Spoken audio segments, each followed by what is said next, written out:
Broadcasting live from Houligans Sports Grill on ISB in Daytona Beach, Florida, it's the Hail Wildcats Gridiron Show with the Gridiron Gang. Fellas, let's flip the switch and do this.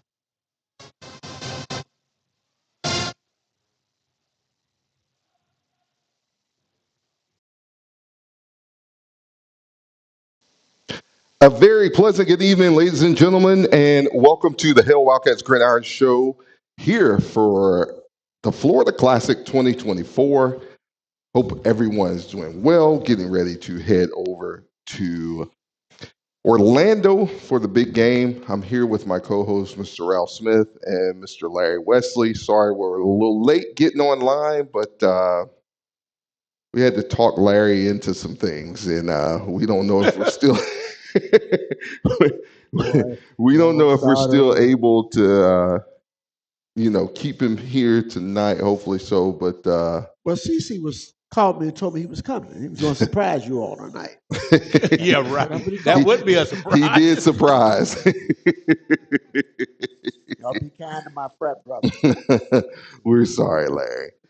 So, Ralph, I'll get back over to Larry here shortly.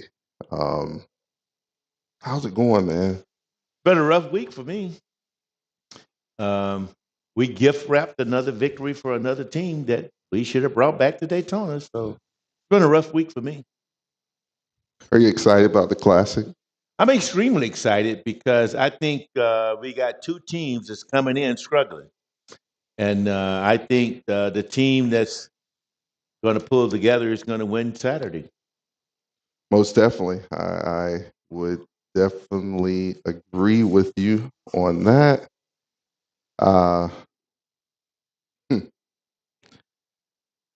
Larry, how's it going, man? Well, it's been a very interesting week for me. It really has been. I've taken the high road. I want to give God the glory for that. I'm looking forward to tomorrow night. Not so much Saturday, but tomorrow night.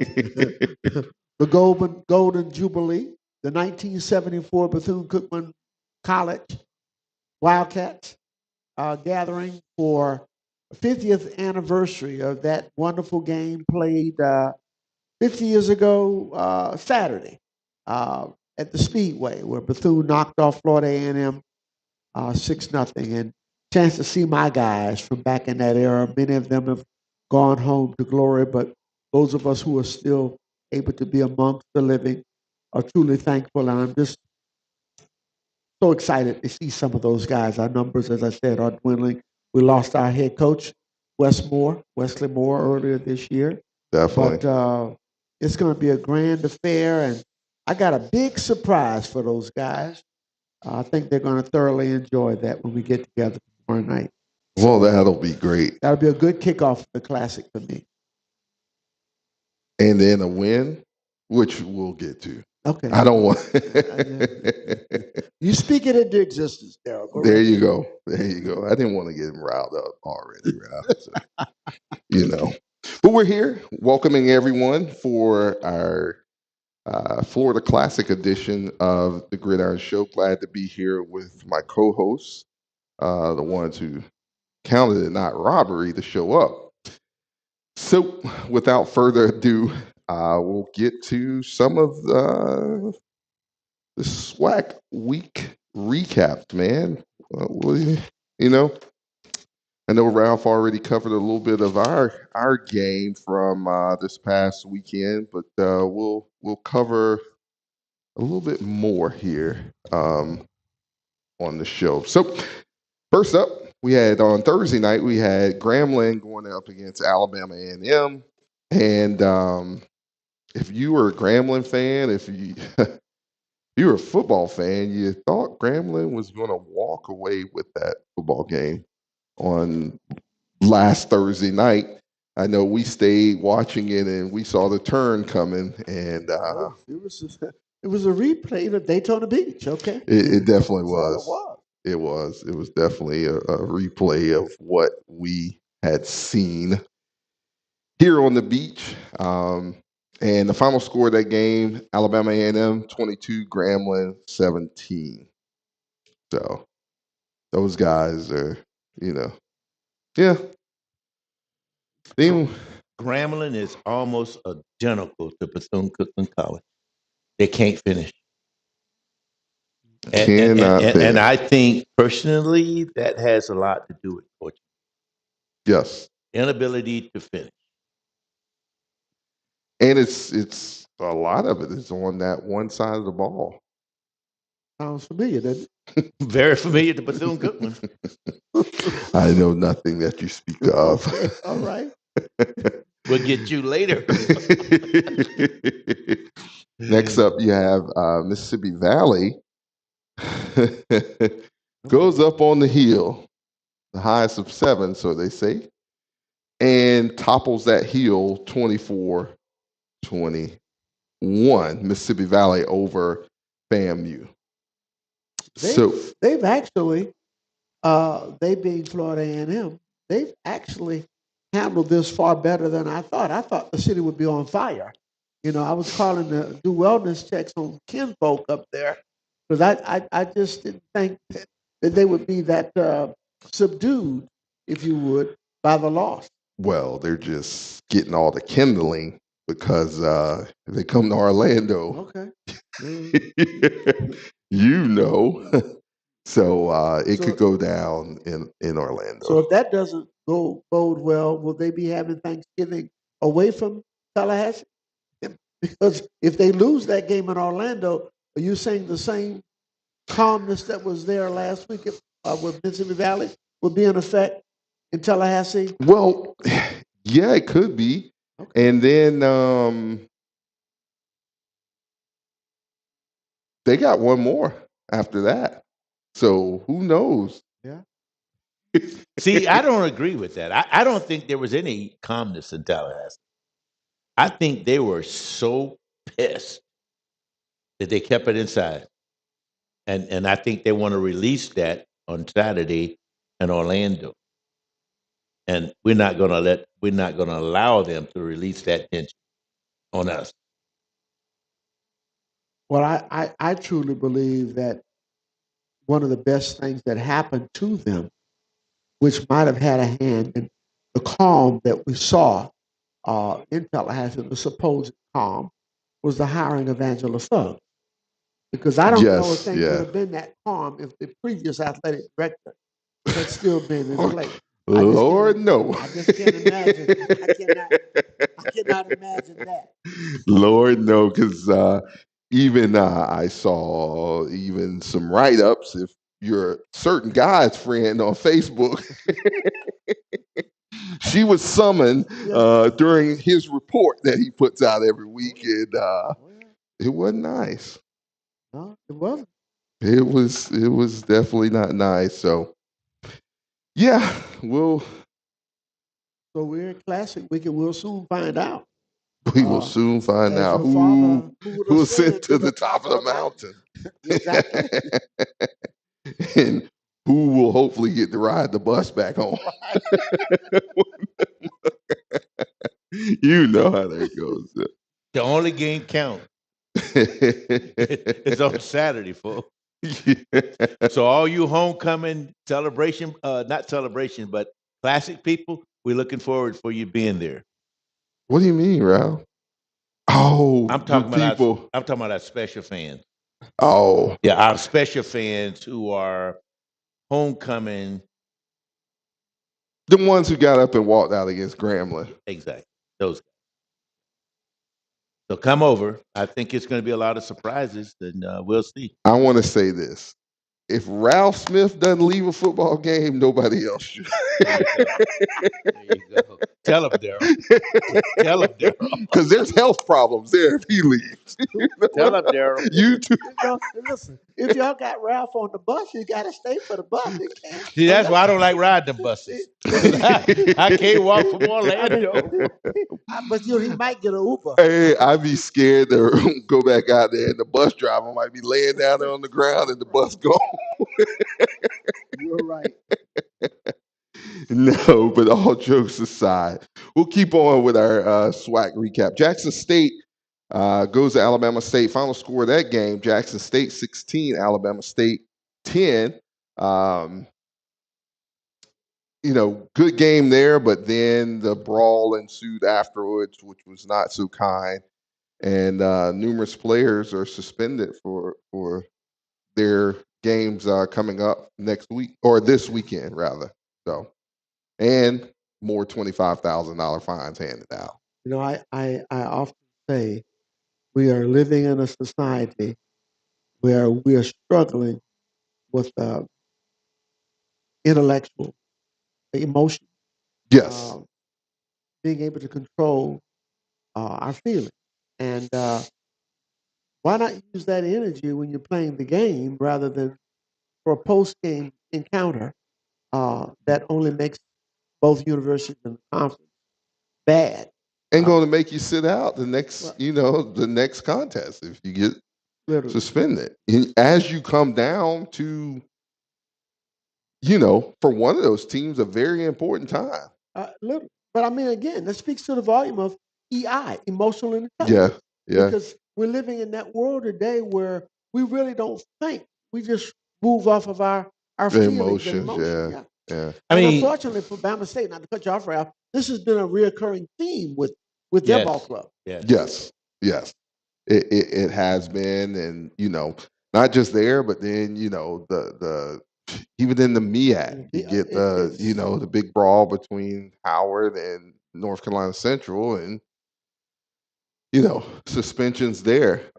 Just blessed when we talk about discipline and everything. You're just blessed that our Wildcats have not come into a fracas like that. We know a few years ago up in Mississippi Valley that that ensued after the contest. But it wasn't to that extent. No. But I'm not saying that to say it was okay. Yeah. I'm just saying it wasn't to that extent. Well, cooler heads prevail real quickly. Exactly. Yes. Because it could have easily gone that same way. Right. So, yeah, it's unfortunate.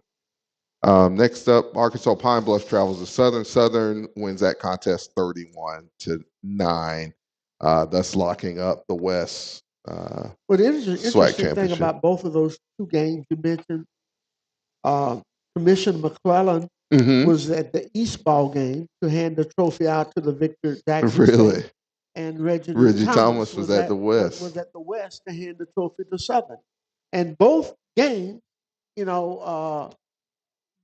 there were favorites going in. Southern was favored certainly over Arkansas Pine Bluff.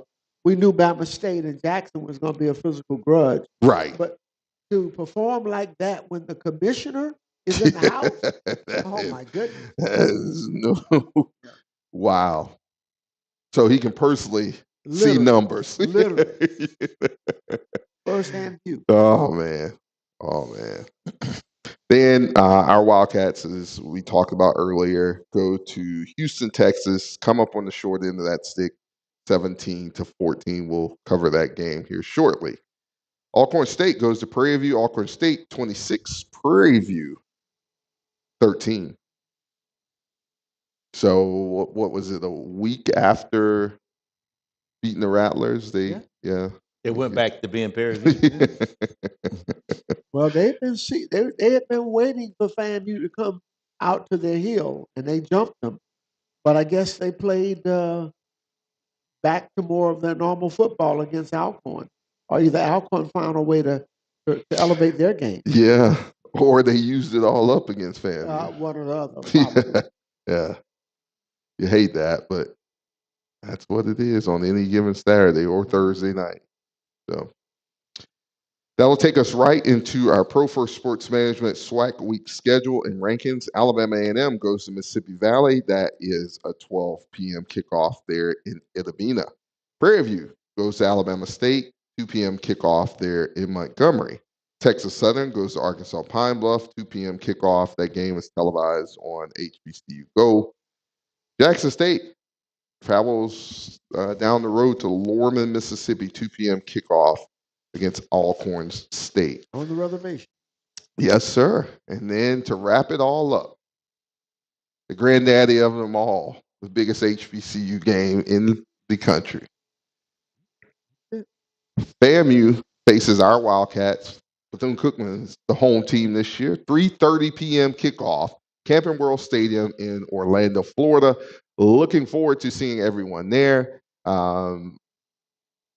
Dress accordingly. Yes, sir. Cool. Yes. Really Yeah, is. it's going to be.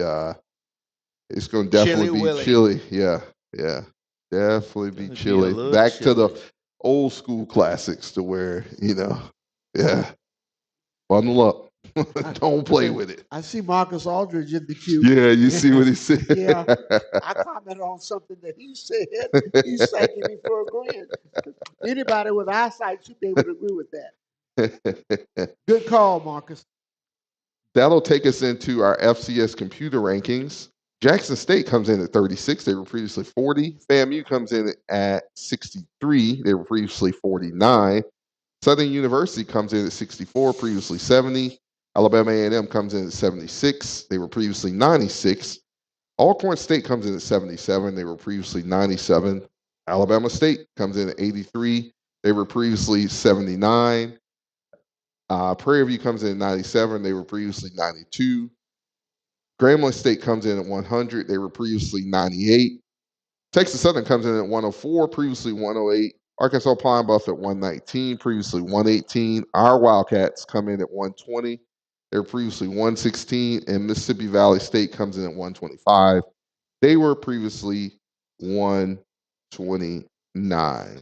Now, in the SWAC football standings, Jackson State comes in at 7-0 in the conference, 9-2 overall. Alabama State 4-3 conference overall. They're 5-5. FAMU comes into the Florida Classic 3-3 in conference, 5-5 overall.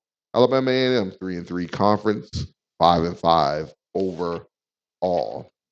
Our Wildcats come in 2-5 in the conference overall. We're 2-9, and Mississippi Valley State comes in at 1-6 overall. They are 1-10. In the West, Southern comes in at 6-1 overall. They're 7-4. Alcorn State comes in at 5-2 overall. They're 6-5. Prairie View comes in at 3-4 overall. They are 5-6. Texas Southern 3-4 in the conference overall, 4-6. Grambling State comes in at 2-5 overall. They're 5-6. And then Arkansas Pine Bluff comes in at 2-5 overall. They are 3-8. So that's how the SWAC is this week, coming into this. I don't want to say final weekend, because we still do have one more game. Well, we have more than one more game, but Thanksgiving weekend pretty much wraps it up, and then we have a SWAC championship and so forth, the celebration bowl. So yeah. Yeah. So guys, I want to let that take us into a discussion, and I want Larry to stay here. We're not grading yet. Please don't start. We're not grading yet, but we want to start the State of the Union edition, and we'll try to wrap it up when we come back after Thanksgiving and our Florida Classic wrap up. But I have a question, and this is for not just Bethune-Cookman. This is not just for FAMU. This isn't just for HBCU. It's for us totally as fans, as a collective. And we want to hear from you on our chats. Are we, as a people, ready for college athletics in 2024 and the future? And I ask that because, yes, we have the right to complain about a lot of stuff, but it's not like it used to be. And I asked Larry before the show, Larry, we know that the program is our program, and we're strictly talking about football, but our program is different from 5 years ago to this date and time with NIL, uh, money, just everything financially that we put into it. We joked a few weeks ago, we were looking at tickets for the Florida Classic and it's $89, right? Oh yeah. Oh yeah. That's nothing compared to a FBS game, Power 5 game, $100 a week. Right. We know the Florida Classic is near and dear to all of us, just like homecoming is near and dear to us. So we pay a little more for those things. But are we prepared for that to happen weekly? I want us to think about that. Are you ready for ticket prices to go up? Are you ready to put the money in that it takes to, are we as fans, are we as administration ready to put the money in to get those high profile, not just head coaches, but those coaches who are going to win, that you feel are going to win? And if you bring a coach in here, head coach, assistant coach, who's not cutting the mustard, are you ready to go into your pockets and help with the buyout? Are we as a people ready for what it takes to really, I guess, I hate to say it for lack of a better word, be fed up? Well, it's a fair question, but I think based on what I see, Mm-hmm. when you're asking our fans that, you have a better chance to get them to reach in their pocket if your product on the field is one that is winning, and they would pay more for winner. They're not going to pay for a loser, and they're not going to reach in their pocket for a buyout. And they'll have every name to give you who should be the coach. Right. But when it comes to that money for a buyout, that's not where they are. But let's go back to your initial point. Mm-hmm. The program 5 years ago versus the program today. Right. There is no. I start to take my glasses off, but I'm good. No, go ahead. No. There is You got the handkerchief wrap. No, there is no substitute for leadership. None. None. And I need to say this because there may be some people out in Wildcat Nation that don't know that Lynn Thompson and I are lifelong friends. Definitely. And I've been around that program, the Bethune-Cookman program, for an awful long time. And I spent a lot of those years with him being athletic director after he got into that particular role. Those early years were not easy for him being an athletic director, taking over for Coach Lloyd Johnson. Right. But we built the program, or he built the program, brick by brick, step by step, by getting good people and putting them in positions to do their jobs, compensating them, and creating the kind of continuity Right. that it takes to, yeah. that stayed Right. together, which directly led to the success that we had in multiple sports. Now, once any one of that tenure, the length of his tenure, the fact that he was there so long meant that he was doing some things really, really well.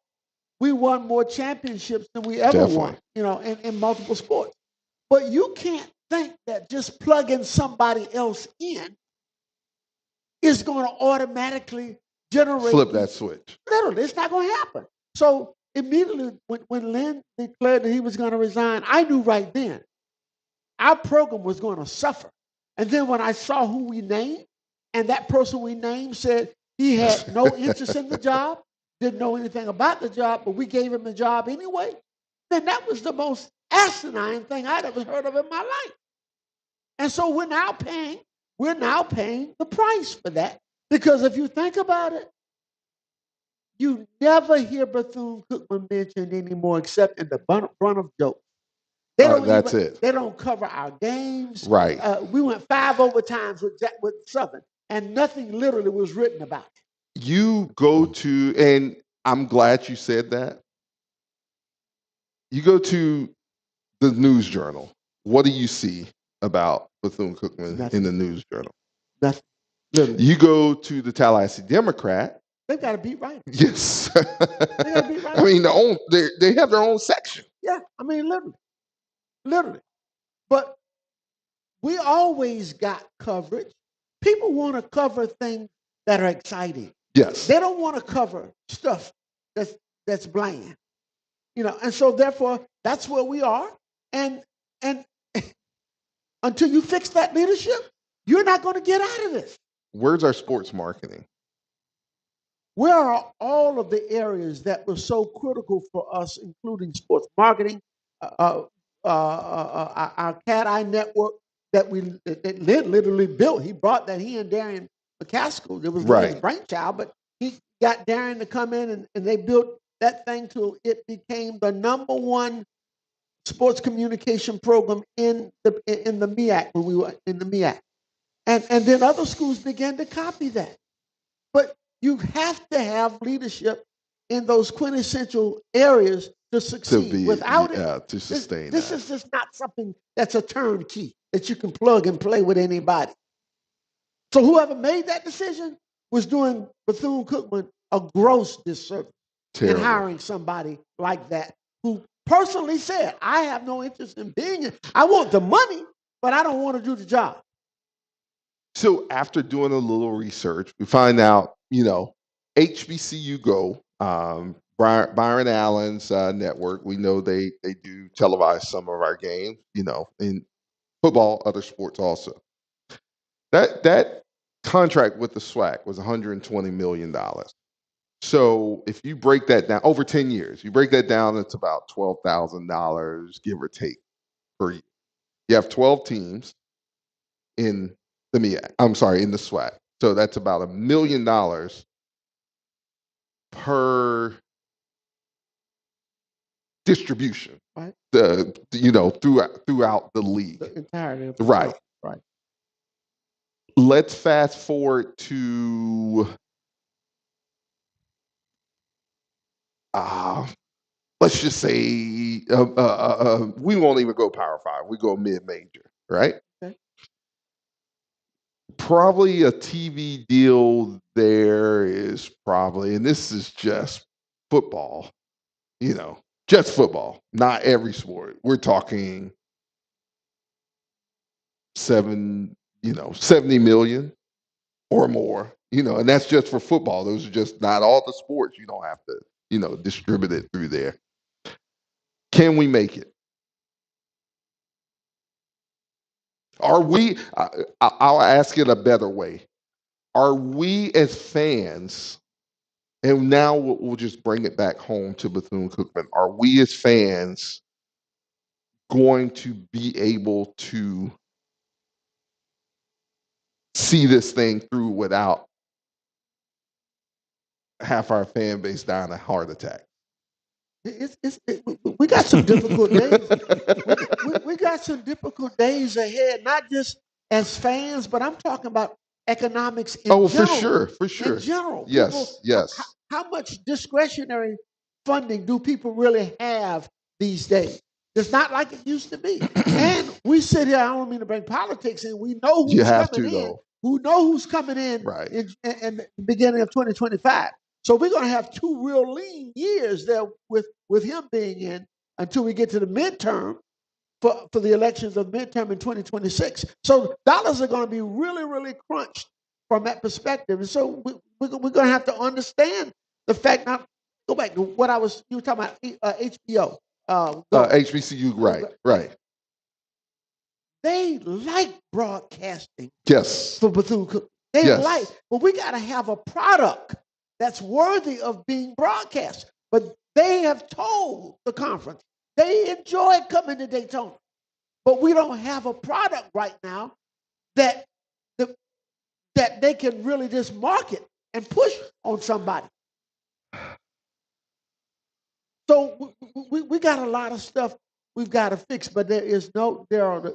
Well, it goes back to I know what you're going to go ahead. But if you're going to have a state of the athletic union for Bethune-Cookman, it starts with one conversation. Oh, for sure. And that conversation is the guy sitting in the chair who is the director of athletics. That's where it has to start. But I think it's even a little deeper than that. I think that our college, our university, is in a state of flux.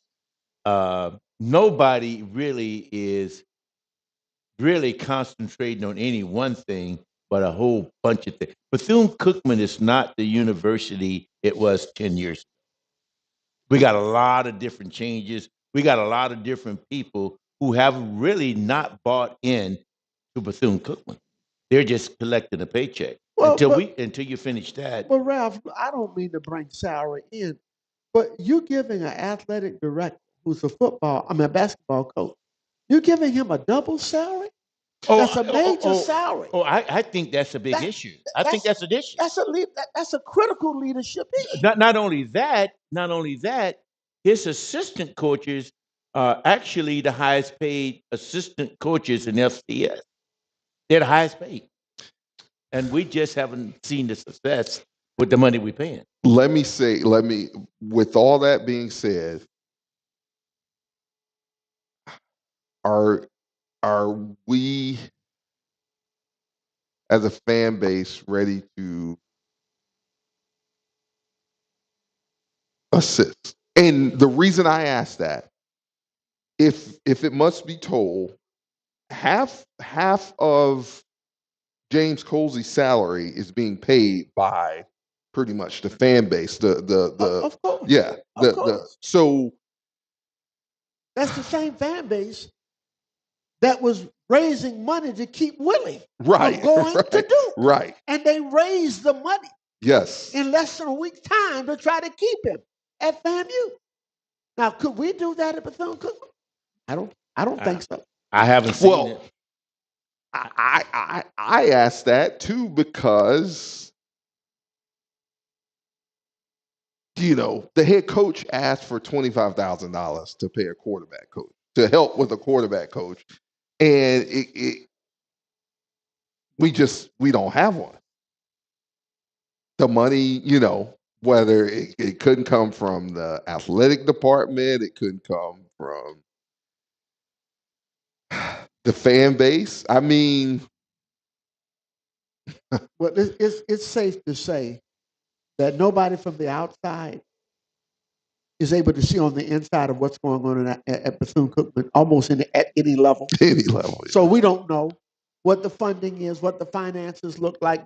That's a fact. We know that. Right. But what we do know is who's sitting in the chair. And if that person is doing the job, I have no problem with that. But if you're not doing the job. Well, how do you do the job when... Well, like I said, no, the question is, how did I want to keep him here without him going to a break. I want to ask the question, how did we get to the point of him getting the job? That's the question. And how many people are doing the double duty job today in college athletics of both head basketball coach or football coach and athletic director? That's a tough task for Division I programs. There's only one other that in our conference. Of course. And he's an interim. But he's still doing both jobs. Yeah. That's Mississippi Valley. I believe he had to step in and, But I still think that the fans, our supporters, control what happens at our university. If we don't get involved, then nothing is going to change. This is true. Well, it's all on us, really.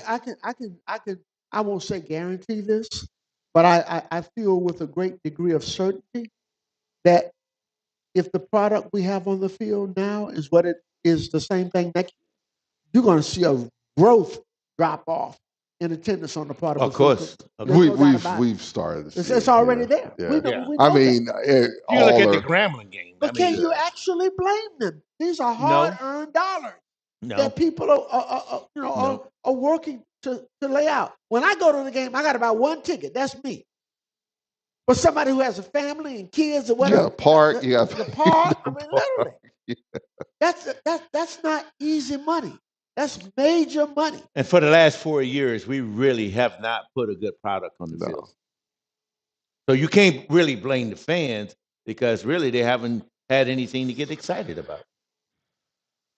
We just been in a downward spiral, and that's why I always say tough times don't last forever. We got to pull out of this. But it makes it hard, and we'll wrap up for this segment with this. It makes it hard when we're talking about, we know we gotta have NIL to bring players in here, right? Well, all of this is happening to us while the changes are occurring Right. across the board, because NIL is now the real game changer. And if you doubt what I'm saying, you only have to look as far as Colorado. You don't have to go any further. I knew where my man was going. It's the epicenter. Because the worst thing that could happen on the part of the talking heads who you see on TV all day long is for Deion Sanders to have the success he's having and now starting to get the recruits who are prime time recruits, as he says, Louis Vuitton, yes, sir, coming to Colorado. That's why they're wanting him to go coach the Cowboys. Because he's about to put together the forces to fight a war. He's really beginning to build a cachet of talent, the likes that we've not seen even by Alabama's coach Nick Saban. Deion's fixing to do something major here if these kids come. He is. And guess what? He's a hard guy to replicate. Deion is Deion. You cannot replicate him. Not at all. You can't replicate it. Man, you know, don't like it, but his effects are still being felt at Jackson State. Of course. What he put in there, what he left there, and I'm not talking about even players. I'm talking about the marketing aspect, the money that flowed through there. You can't. Well, is it not poetic justice that what he is doing at Colorado in 2 years and what has happened at his alma mater, your alma mater, in 2 years, you could not create a scenario of two buses going in different directions. You could two not. Programs going in different directions. Yeah. And Florida State, who he helped put on the map as one of the most iconic athletes to ever come through that school. And when he took the job at Colorado and took one of their recruits, they burned his jersey. They did everything. And now look at the Seminoles. Hey, and then that graphic came out the other day that we all saw the majority of the nation have scored more points than Florida State has. Paul Feinbaum said it best the other day. He said there's a couple of high schools in Tallahassee who could beat Florida State this year. Hopefully they'll get that win against Charleston Southern. We'll see. That's not going to be easy. I just like for us to get the win Saturday against. That's not going to be easy. Okay, I'm not going that far. No, let me stop you right now. That's not going to be easy either. Okay. That's another segment, guys. It is. Daryl, I'm only worried about BCU on Saturday. I don't care how long you postpone that segment. I spoke the truth, okay? Larry, I'm just trying to keep you here longer, brother. All right, guys, let's go to something that we have to talk about. Our Cats come up short on the road in Houston. We go in front of about 6,000 something fans up against Texas Southern. We defer, the coin toss to the second half. We receive the ball, of course. Our Texas Southern receives the ball first. We go ahead first. Throw nice, pretty pass. Cam Ransom to Malik Huggins for a 62-yard bomb. Start out 7-0. We get down to the next drive. Then we intercept Texas Southern's quarterback. We had the ball for numerous times during this football game, and just couldn't cash it in. It comes back to the headphone. I don't care. It's the gift that keep on giving. We gave 2 games away that we should have won. Like it's almost like we undefeated. So hey, we're gonna give you something here.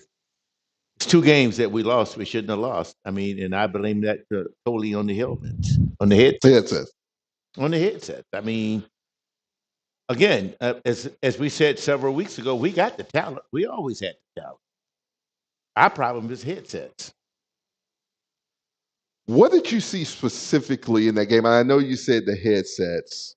What specifically did you see that cost us to lose that game? We went away from what was working. What was that? We were running the ball effectively. So we scored the touchdown, right? Running the ball. Of course, yes, it did get called back. Then we got a penalty on a phantom pick on that same drive. And I think we came up short. We missed the field goal. But again, all we had to do is stay with the game plan because they couldn't stop what we were doing. And then we got fancy and started doing something that we couldn't do that well ourselves. So again, we went away from what was working. And we did it against Southern. We did the same thing against Southern. We went away from what was working. Bad teams don't get those calls on the road. No. Okay? They don't get those calls. And so yeah, you have to understand that. Right. I mean, you got to take it out of their hands. You got to. Take it out of their hands. No doubt. Yeah. About Yeah, you can never blame officiating for you losing a game that you really Right. Yeah, I mean, have nothing to do with it. They don't control the game for 60 minutes. No, we control the game. Yeah. We should be controlling the game, but I don't know. I mean, we sit here and talk about this week after week after week, and it always comes back to headset. So we either need to make some improvement with the headsets, or we're going to continue this downward spiral. I think the changes will come during this off season, but I won't believe it until I see it. But what will they be? I won't believe it until I see it. Are they going? Well, you're going to have to wait till the end of the season. We do not. That's what we were just talking about. We do not have the money to get rid of people in the middle of the season. And them that have no money to make a change. But they had that person in place. Yeah, they did. Yeah, so that's what I'm saying. But they also said that nothing will change offensively. It's just the play calling, different play caller. But guys, I don't know if y'all know how hard it is for me to sit here on Thursday with you all. Wait, what? How hard it is for me to sit here these Thursdays with you all, giving the same. We're a brotherhood, Larry. But it's hard because I've been down at the bottom and I saw what it took for us to come up, and I don't see a way right now for us to get back. There's a long climb to the top, and we have such glaring needs everywhere, not just athletically. I totally agree. But throughout the entire school. I totally from over there off of 2nd Avenue all the way back to International Boulevard. That's where our problems are. But that's why that's back to our little State of the Union.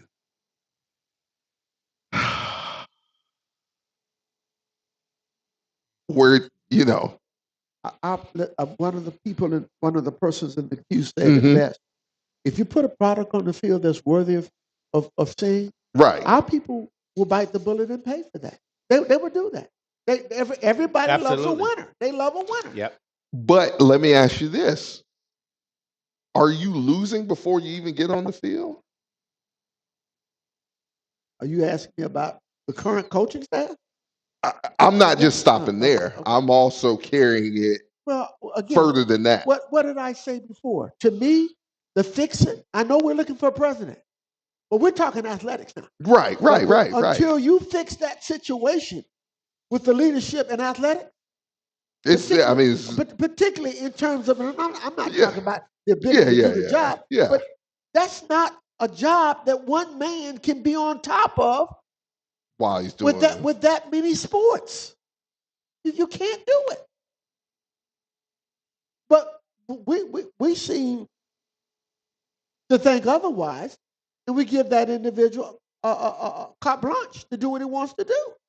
So and we're going to go back into the game, but let me ask this real quick. Are you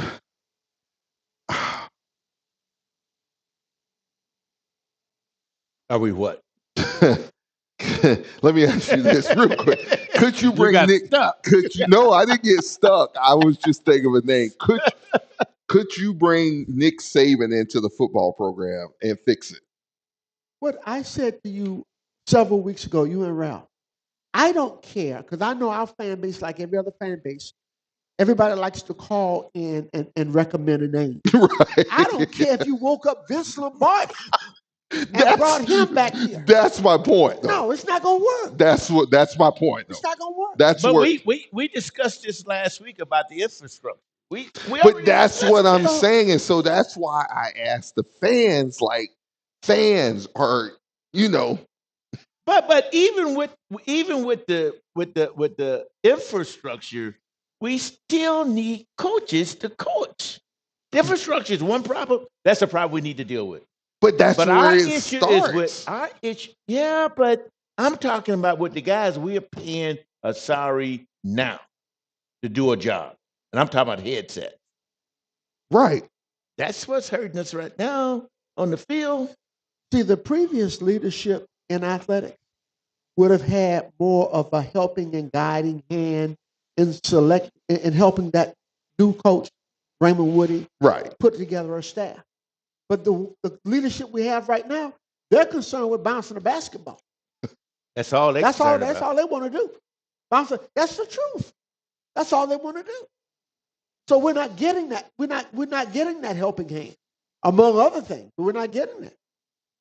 So that's why I say it. I don't know how you climb out of this hole. Right, and that's why I thought you were. Yeah. Right. No, you can't. No. So that's where we're at. Well, I mean, Yeah. if this model was so good, other schools would be employing. Yeah. And nobody's doing that. Yeah. They see the need to separate those two Right. positions. Let's go into grading, guys. So let's go, Ralph, quarterback, then headset, and that's for every position. Okay. So I'm going to get a quarterback a C plus. I'm going to get a headset an F. Larry, take a deep breath, Ralph. I'm giving the quarterback a D minus and the headset an F. My D minus for the quarterback, we're still doing things like holding on to the football too long. It's a cerebral game as well as a physical game. And not having that quarterback coach to help you with your mechanics and just the nuances of the game, you're going to get those kind of grades. I don't think we're very disciplined compared to a lot of stuff. It's not the discipline aspect is not it. You can be disciplined enough, but when you're calling plays, if everyone knows you're going to run on first and second down, and you're going to run to the right or the left, yeah, everybody knows. And then your second play is always going to go to the side. And then your third play is always going to be a home run. You do that. We've been doing that for 10, 12 games. Yeah. No rhythm or no rhythm. And we're all over the place. We're all over. And that has nothing to do with administration. Right. Okay. Running backs. My running back, I'm going to give him a B plus. I would concur. I just, again, headsets an F, because you take him out, you take the ball away from one of the most explosive options you have on offense. Why? Right. Why would you do that? Headset that you guys. Listen. I told you I could go to the bathroom because you know what I'm giving. Headset's gonna be an F. We already know. All right, let's go. Wide receivers, tight ends. Wide receivers, I'm giving them a B. I concur. Sets, same. Sets, no. No. Nope. No. Nope. No. Nope. Nope. No, when I say same as the F. Yeah. Yeah. The letter after the E. Same F. Absolutely. That's an F. And so then let's go with offensive line. Offensive line is really improving. I'm going to give them a C because I think they're improving. You got 3 freshmen on the offensive line. I think they're getting better each week, and I think they'll be even better next year. I think you. I think you. Hold up, guys. We got 2 big tight ends. We got 2. Come on, we got 2 tight ends.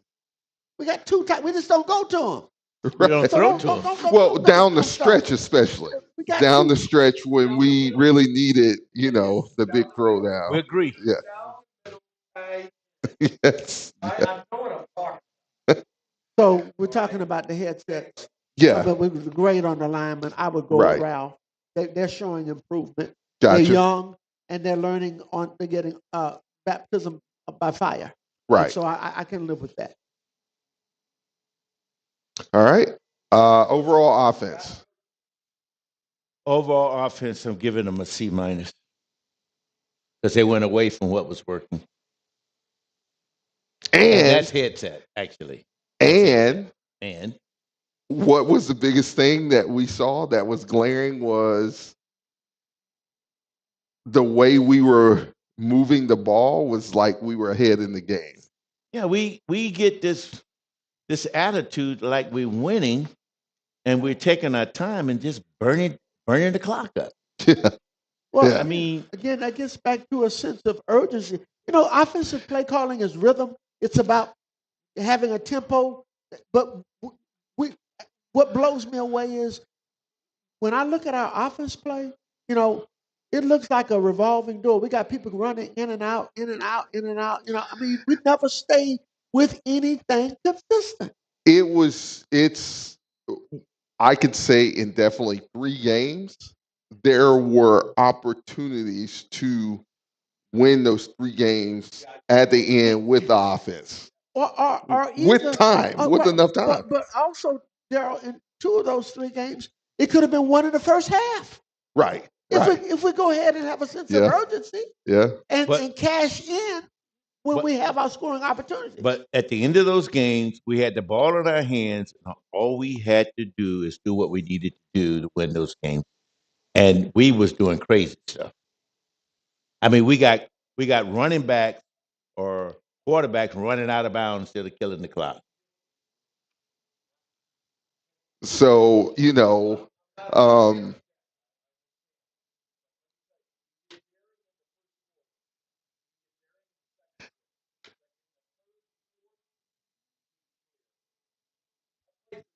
we definitely have to finish. So definitely have to finish.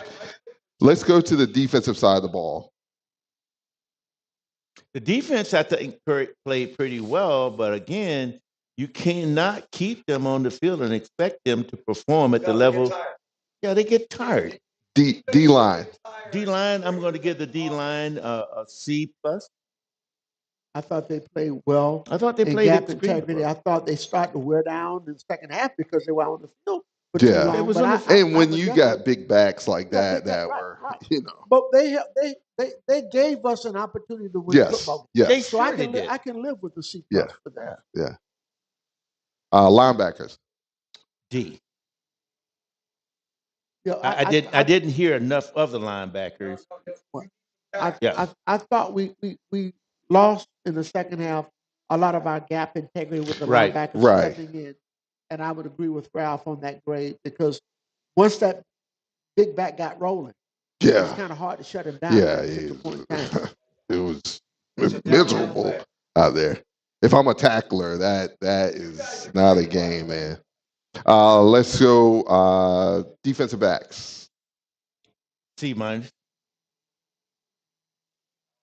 Larry? I'm gonna ride that. I'm between a C- and a D. I'll say C-. I'll go with that. I can live with that. Overall defense.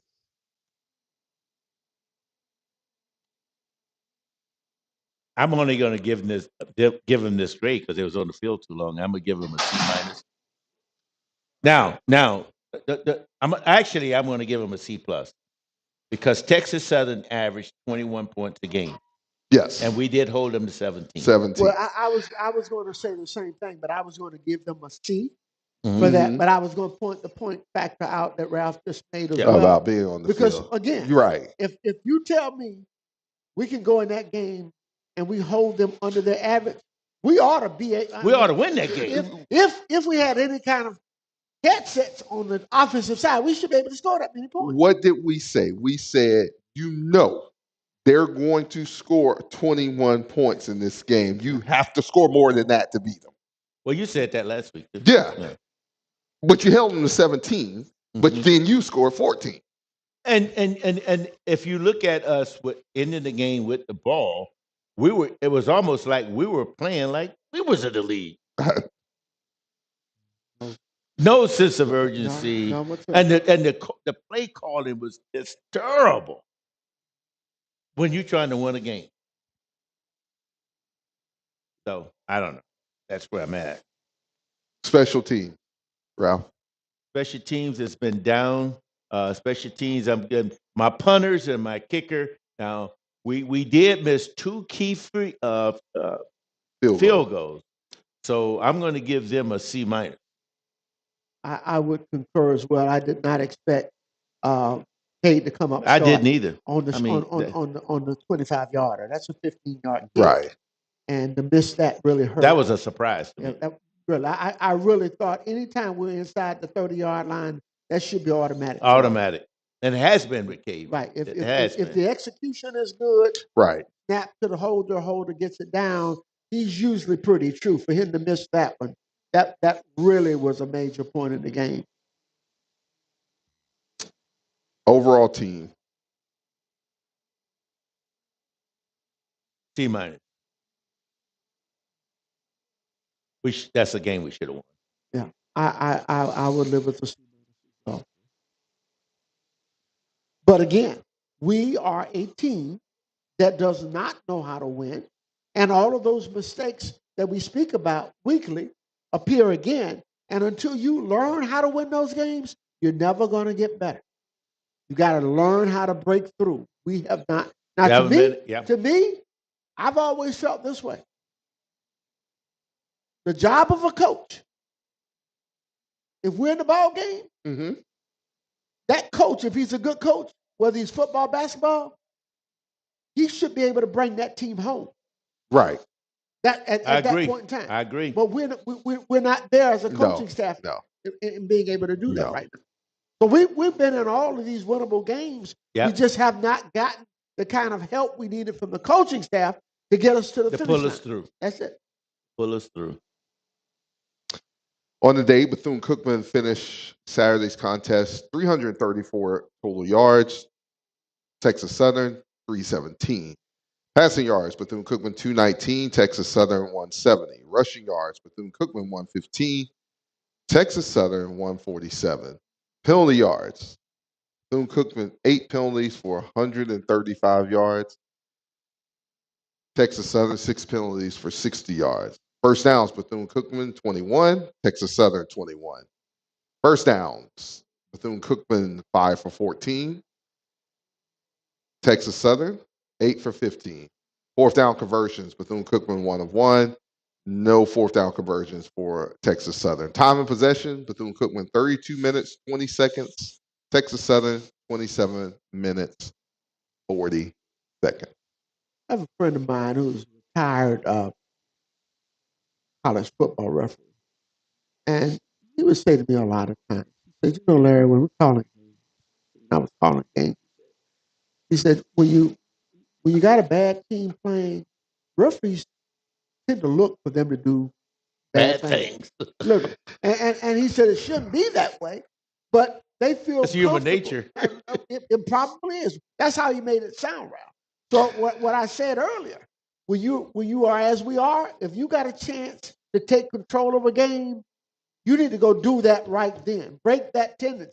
Because if you leave it in the balance, you're not going to get that critical call. Nope. Right. No. And one thing that I just want to clarify while we're talking about before we move on to our scouting report, I see in the comments we're saying, hey, we need to bring in a celebrity coach to bring in NIL dollars and things of that nature. We have the players here. That's not what it is. I mean, we've put in $44,000 towards NIL, so the players have been here.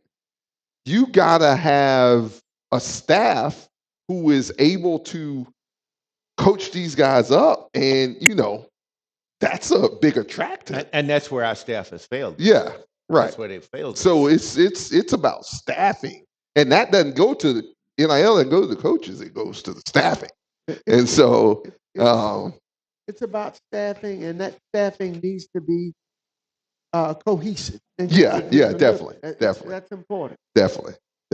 So we'll see, guys. That'll take us right into our FAMU scouting report. FAMU comes into this contest 5-5, 3-3 in conference play. They score about 22.5 points per game. Their opponents score 26.80 per game. Total on the season, they've scored 225 points on the season. Their opponents have scored 268. Rushing yards for FAMU on the season, 1,206 rushing yards on the season. They have 2 touchdowns off of rushing this year. As far as passing, that's a crazy number. As far as passing on the season, they have 2,484 yards, 21 touchdowns. They average 248.40 yards per game.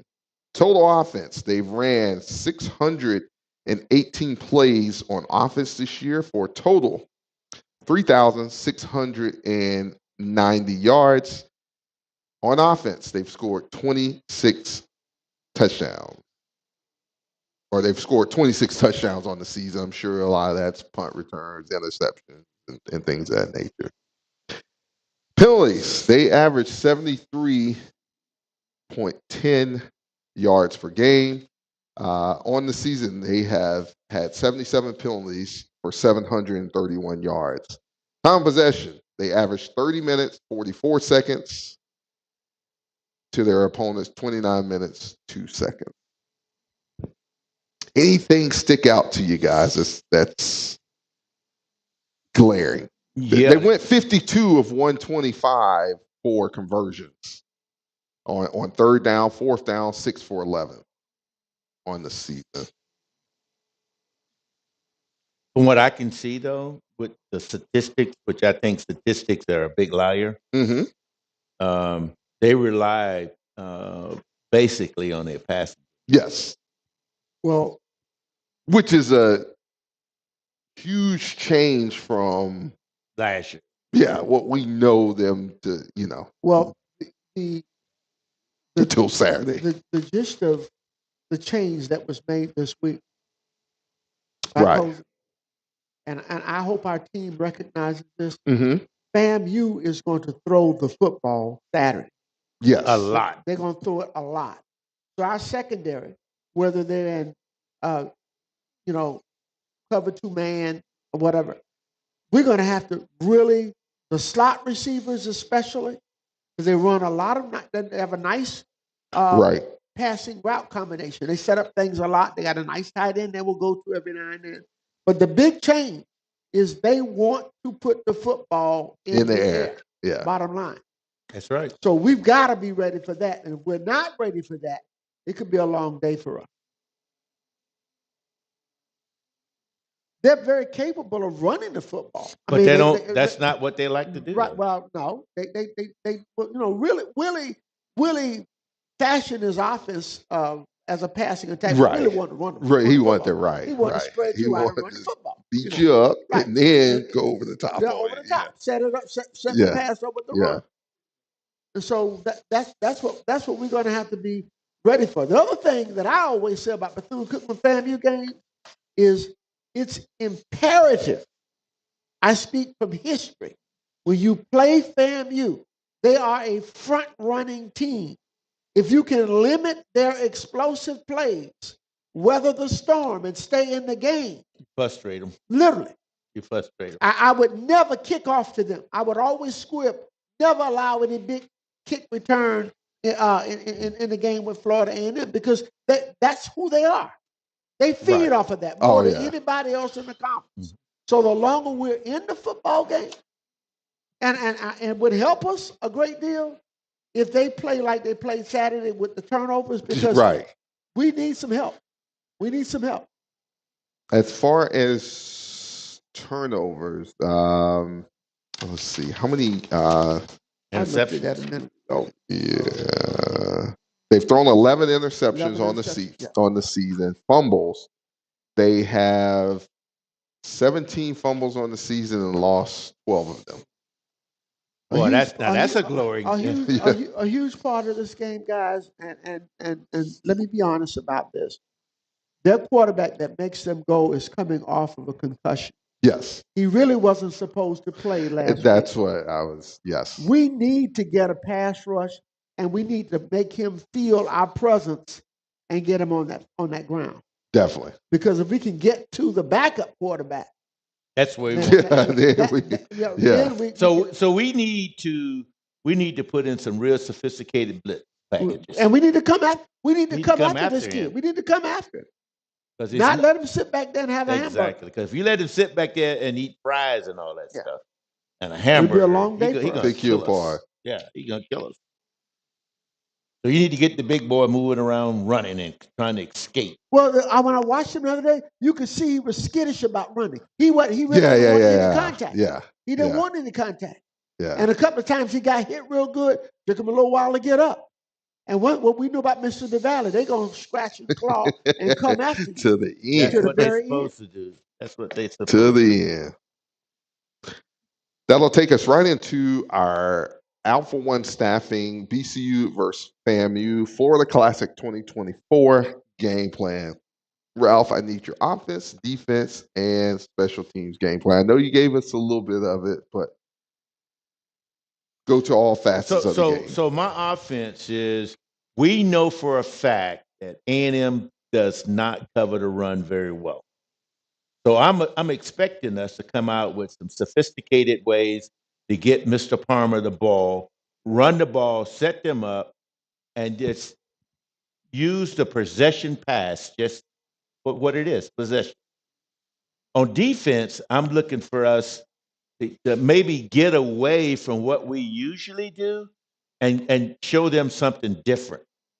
Because they pretty much know what we're going to do and how we set up. We got to show them something different, make them think one thing, and we're actually doing something entirely different. That's my game. And on defense, I know you said that we have to tag. We got to attack. Blitz packages. We got to attack. We can't sit back and just let them pick us apart. High percentage punts on when if we have to punt the ball, and then we got to put them through the uprights. Exactly. High percentage punts and also directional punts. Yes, directional. Yes, yes. Because like I said, I want to minimize what the damage can be for them to us in the kicking game. Right. And we've got to win the kicking game. We've got to win the kicking game in that regard. Now, for me, it's very simple offensively, and we've been saying this the same for 3 weeks. To me, there's one guy other than Dennis Palmer who needs to come up big in this football game. Darnell Deeds. Not only these, I'm talking about our tight end, and I'm definitely big talking tight, about. huh? I'm definitely talking about Thomas Nance. This is a Thomas Nance game. He's a mismatch inside. Get him the football. But will we do that? We haven't shown a propensity to do that. But work in the middle of that football field, he's a catch and run guy. He's a load to bring down. And I know he's going to have an extra little bit of juice going because he's in Central Florida getting close to Lakeland near his home. Okay? So he's going to be ready to go. We just got to get the football to him. He and Velez, to me, are so critical because they balance the offense out really well. They run, block well. They catch the football well. Why are we not utilizing them more in the middle of the football field? If you could figure that one out, Larry. Now we're going to also need a good game from Dennis. We got to get Dennis definitely. I think we'll get that, from that standpoint. Defensively, like I said, I look for Florida A&M to air this football out. So our defensive coverage, we cannot bust coverages. We cannot let people get on top of us over the top because they're going to be going for big shots. They quietly, as it's kept, they feel like in order to please their fan base, They got to blow us out. they got to score 50 points on us. Which they aren't going to do. Well, that's what they're coming to do. They aren't going to do that. They're coming to do that. That's a fact. So the longer our defense can keep us in the game, and if we can create some turnovers and also get that pressure on that quarterback and get Franklin on the ground, let him feel, the heat. Right. And I think if we can do those things, we can stay in the football game. I agree. So what you got to say, Mr. Williams? No, I mean, I agree with everything. We just got to pin our ears back, and definitely on defense, we have to pin our ears back. Of course. And go play.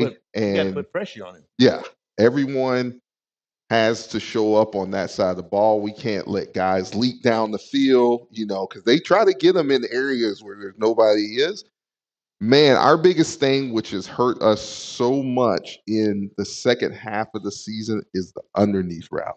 That always on third down. And the bubble screen. Yeah, and they are going to run the heck out of that bubble screen. Yes, bubble they screen. are. That's our The weakness. total screen, we got to watch that. But when I mentioned, the reason I'm harping on the tight end, I distinctly remember a Florida Classic years ago in Tampa where we were supposed to lose by 3 touchdowns. Mm-hmm. We had a tight end out of Belgrade, Florida, big tight. And he carved them up all day, had no answer for him. To me, I see Nance the same way. The very same way. But do we have the smarts to make that call? He's going to be available. He's going to be open all game. Hopefully he's listening. The SWAC don't cover tight ends. Hopefully he's listening out in the listening audience and details. Hopefully so. He knows it, and he wants the ball. I think he's a seasoned enough player to go, in the huddle and request that hello and to the headset. Now, I'm not at liberty I'm not at liberty to really say what I want to say on the radio, okay? You can clean it up. Not about our offense. Not about our offense. I'm not. Because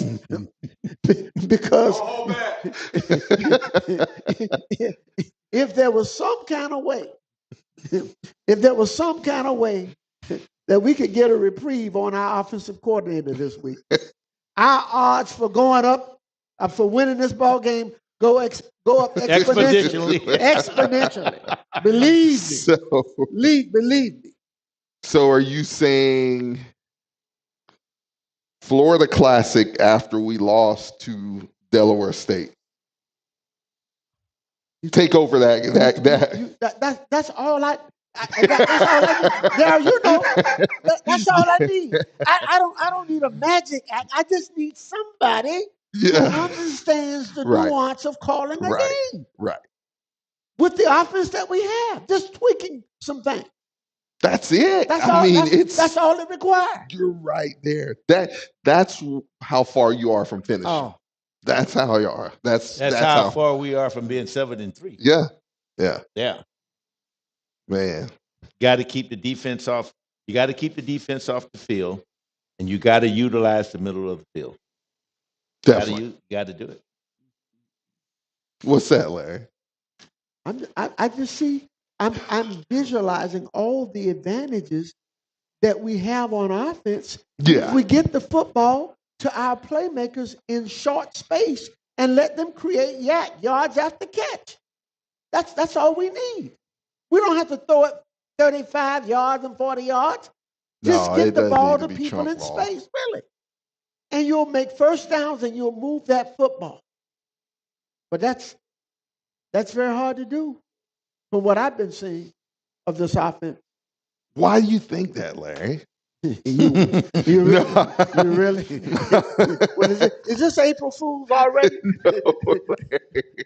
Why do I think Why that? do you think that? Jesus. Larry, where's he been all season? Why doesn't he Where's he ask? been? I just Why want to know his yeah. personal Why opinion. doesn't he ask Wildcat Nation what they think? You know, that's what he needs to do. Larry, we don't have 4 hours to be on. Well, guess what? You might, And that only gets you through the first half. but you might get the truth. Okay, Oh, I already know. you know that. It's been said on here a lot already in the comments. You know. I know. I'm looking at the queue. I know they know. These are not dumb people watching these games. They know what they're looking at. No, not at all. Not at all. So, Ralph, what's your? I know. Okay. Maybe I should wait till Saturday to ask you this, but coming into this game, in your heart of hearts, what do you see happening? And the reason I'm asking you that because you were Nostradamus for the Grambling game. So I want to go to you now and Well, look, this is my opinion. I think we have the talent to compete against anybody in this SWAC. I think it all comes down to how we call the game yes, and how we utilize what's working and how we stick with it and stop going away from it and going back to our old tendency. I think you got to get people involved in the game and we got to stick with what's working and we need to work for first downs to keep the defense off the field. true. And I'm saying we don't need home runs. All we need is first down. We don't need home runs. Well, and that goes back to what Larry said. You know, you have receivers who can catch. You sit them down at the marker. At the marker. You know, you have great tight ends who, I mean, people are open and raving about the size of our tight ends. And yes, we have started using them more, but, feed a little bit to Palmer, feed your tight ends, feed your receivers a little bit, and you got a trifecta to move the ball down the field Can you point and go off of tendencies. Can you point to any game that you've seen us play this year where we stayed the course in doing the things that we could do well to move that football? I can't point to one game that with the offensive coordinator calling the game where we found something and then we go away from it. The closest game to that is probably Grambling. Grambling. That's what I would say as well. That was it. Grambling. We kind of stuck. We stayed the course, and it brought us from behind. Yeah, but then again, Grambling is a very similar team to us. They can't. They're going to let you come from. Yeah, they can't finish. We have got to, guys. We've got to win the